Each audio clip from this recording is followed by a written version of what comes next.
Lemos, yo me enteré, como todos los lectores, como ustedes también, de lo que fue informando, digamos, CIPER en su momento respecto de los informes que realizaba esta ONG, específicamente el PRM de Pichilemu, en el cual existían alteraciones de los nombres, digamos, se entregaban, se confundían los nombres en un claro, digamos, copiar y pegar, al parecer, el informe, digamos, que tenían trascendencia para los tribunales de familia, digamos, para entregar el cuidado de los niños, como también otros informes en los cuales entregaban, digamos, indiscriminadamente el cuidado a personas que tenían características de abusadores y, digamos, sin discriminar.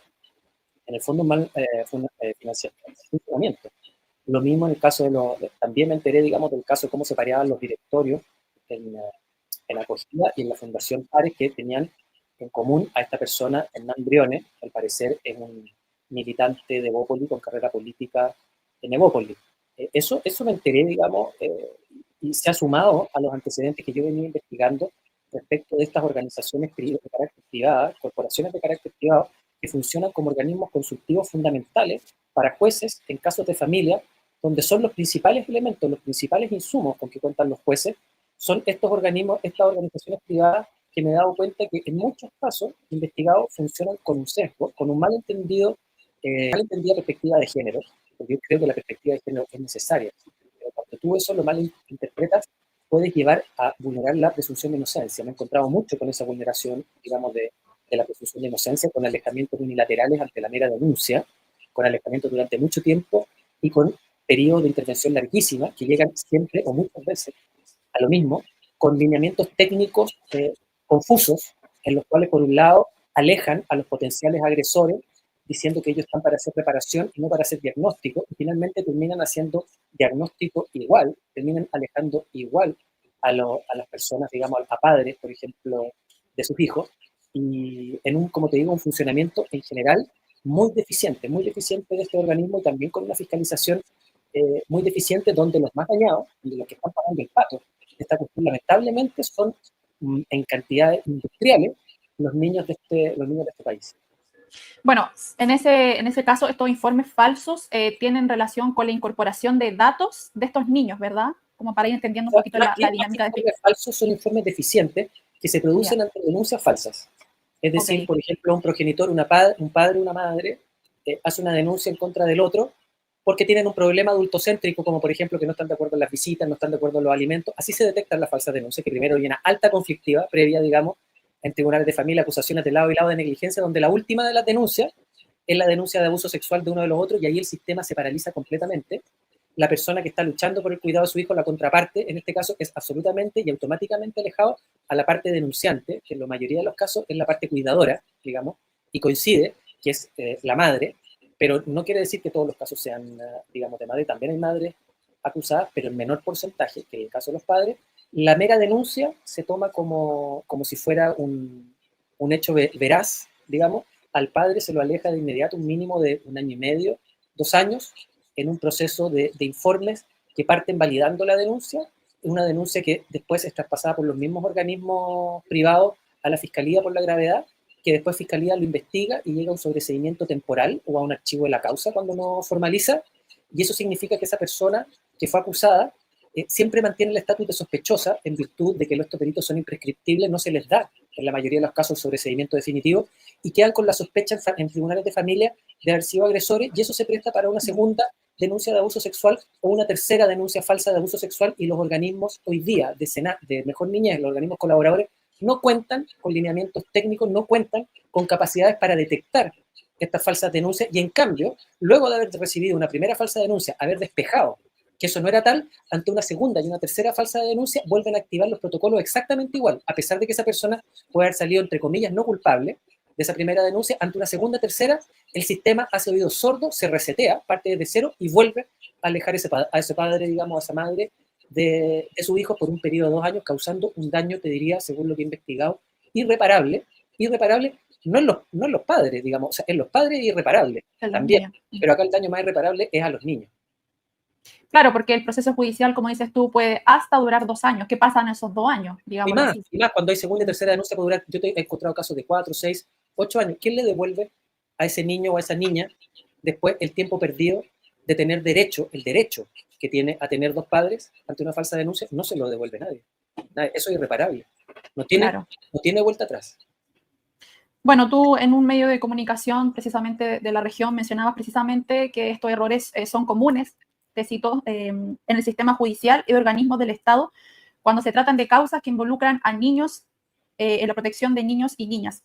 ¿Qué nos puede, siguiendo esa línea, qué nos puedes tú mencionar de estos errores y por qué crees que el Estado no ha sabido actuar ante estos hechos tan graves que perjudican obviamente a niños y jóvenes?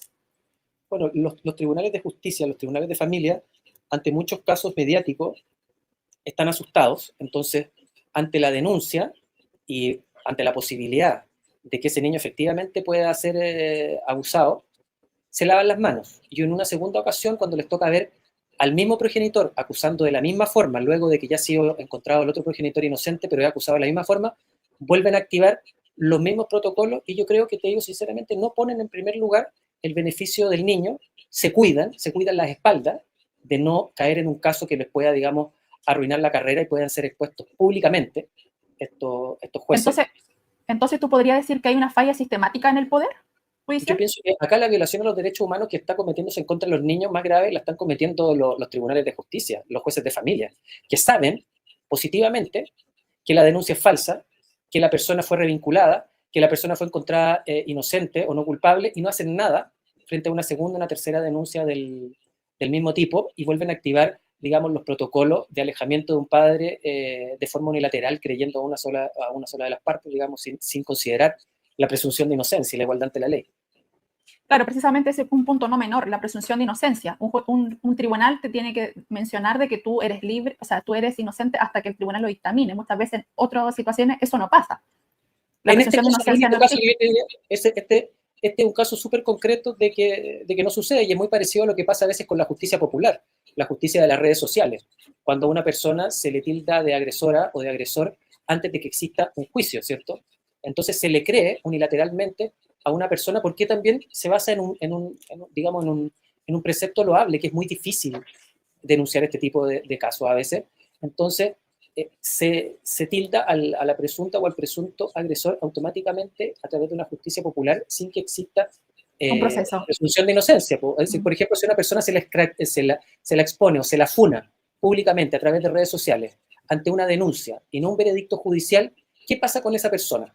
Esa persona sale denunciada hoy día en todos los medios de comunicación, ¿cierto? Y después, si es que sale inocente, que hay varios casos que han salido inocentes, como también Claro, hay sobreseído.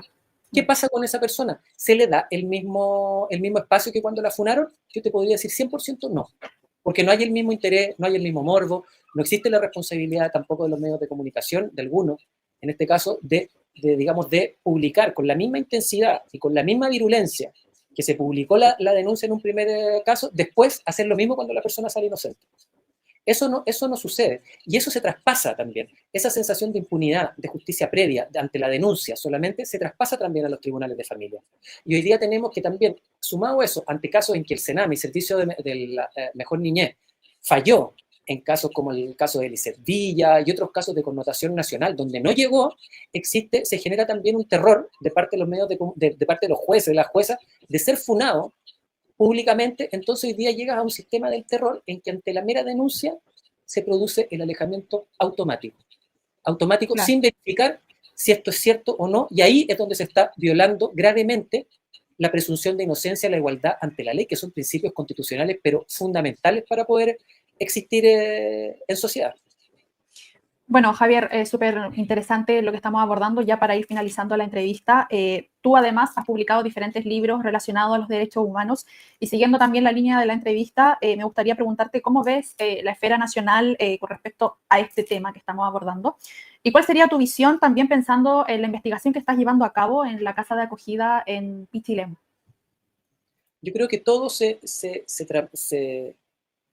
digamos, los problemas complejos no tienen soluciones simples, digamos, eso es una falacia, las soluciones son complejas frente a problemas que son complejos. Evidentemente faltan fondos, porque básicamente falta el interés de la sociedad civil. Los niños, que es un tema fundamental en nuestro país, sobre todo los niños en riesgo social, y para qué decir los infractores, nunca han sido un tema de interés, digamos, fundamental para esta sociedad, para la sociedad chilena, eso hay que decirlo, eso es así.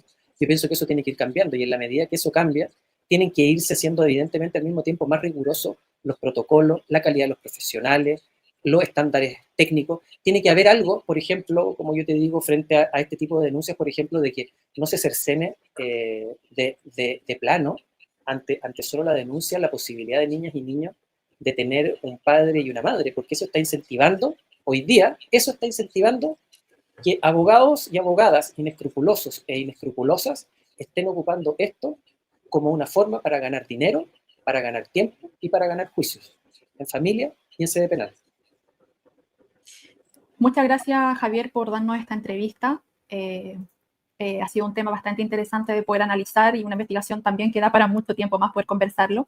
Así que desde ya te agradezco este tiempo y que puedas también ser entrevistado por nosotros en Rancagüino TV. Muchas gracias, Javier. Muchas gracias por la invitación. Ya. Bueno, nosotros...